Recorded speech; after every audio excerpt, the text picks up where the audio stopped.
అందరికీ నమస్తే అండి. ఈ వీడియోలో విశాఖపట్నం ఆరాధ్య దైవమైన శ్రీ కనక మహాలక్ష్మి అమ్మవారి ఆలయం ఎలాగుంది, ఏ విధంగా వెళ్ళాలి అనేది ఈ వీడియోలో చూద్దామండి. మొదటిసారి నా వీడియో ఎవరన్నా చూసినట్లయితే లైక్ చేయండి, షేర్ చేయండి, సబ్స్క్రైబ్ చేయండి. పదండి ఈ ఆలయం ఏ విధంగా ఉందో చూద్దాం.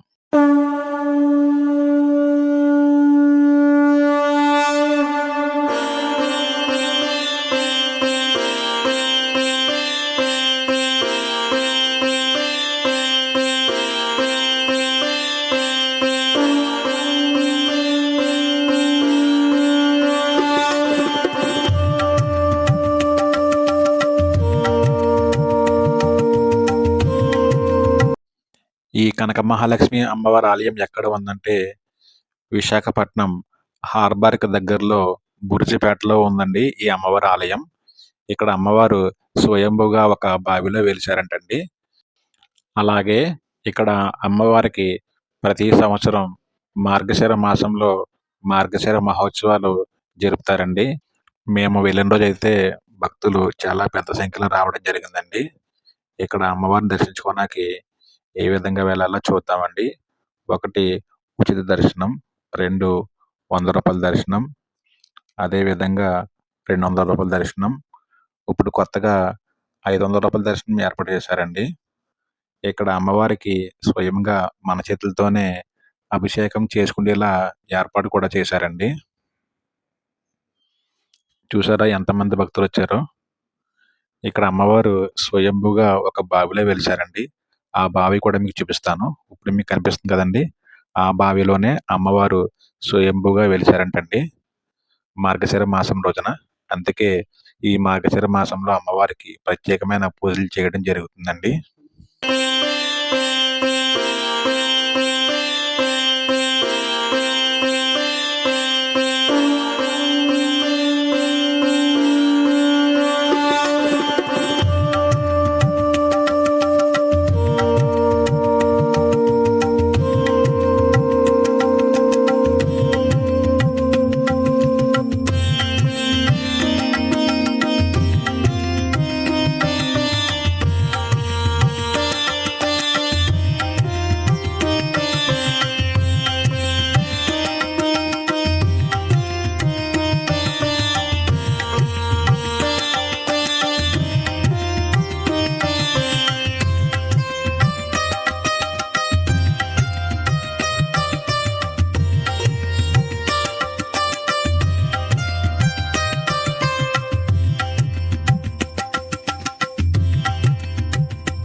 ఈ వీడియో ద్వారా భక్తులకు, అదే విధంగా ఇక్కడున్న ఆలయ సిబ్బందికి ఓ విషయం చెప్పాలనుకుంటున్నామండి. అదేమిటంటే, ఇక్కడ అమ్మవారి దర్శనం, అలాగే ఇక్కడ చేసిన ఏర్పాట్లన్నీ కూడా బాగానే ఉన్నాయండి. కానీ ఒక విషయంలో మాత్రం చాలా అసంతృప్తిగా ఉన్నారండి భక్తులందరూ. మేమే కాదు, మాతో పాటు కొన్ని వందల భక్తులు ఆ రోజు చాలా ఇబ్బంది పడ్డారండి. అదేంటి కాదు, ఇక్కడ ప్రతిరోజు నిత్య అన్నదాన కార్యక్రమం చేస్తున్నారండి. అది ఎలాగంటే, ఇక్కడ కొన్ని టోకెన్‌లు ఇస్తున్నారండి. ఆ టోకెన్‌లు ఉన్న వాళ్ళకి మాత్రమే ఇక్కడ భోజన సదుపాయాలనేది కల్పిస్తున్నారండి. టోకెన్ లేకపోతే గనక భోజన ఏర్పాట్లు అనేది చేయడం లేదండి. ఈ ఆలయంలో ఎక్కడ భోజనం టోకెన్‌లు ఇస్తారని అడిగితే, అక్కడున్న సిబ్బందే ఎక్కడిస్తారనేది చెప్పలేకపోతున్నారండి. అలాగుంది పరిస్థితి. టోకెన్‌లు ఎక్కడ ఇస్తున్నారో ఆ ప్లేస్‌కి వెళ్లి అడిగితే, ఇంకా ఇవ్వలేదు, ఇస్తామన్నారు.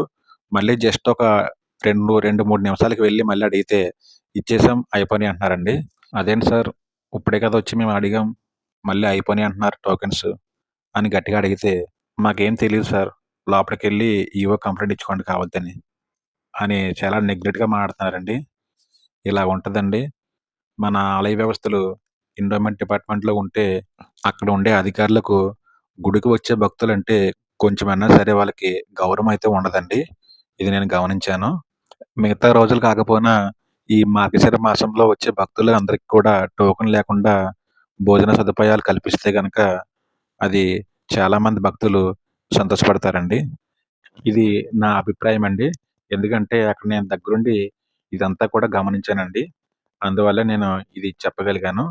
ఒక మహిళైతే ఇది గుడి అని చూడకుండా ఆలయ సిబ్బందిని నానా బూతులు తిట్టిందండి.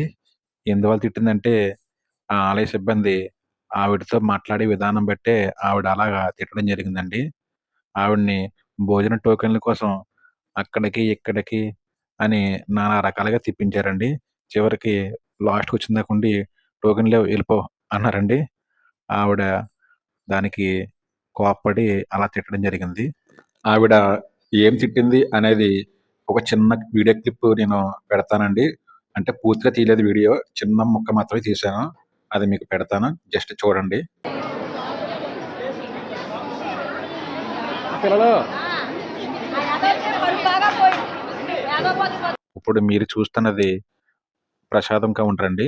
ఇక్కడ లడ్డు, అదే విధంగా పులిహార కూడా మనకి అమ్ముతారండి. ఇదేనండి వీడియో. ఈ వీడియో మీకు నచ్చినట్లయితే లైక్ చేయండి, షేర్ చేయండి, సబ్స్క్రైబ్ చేయండి.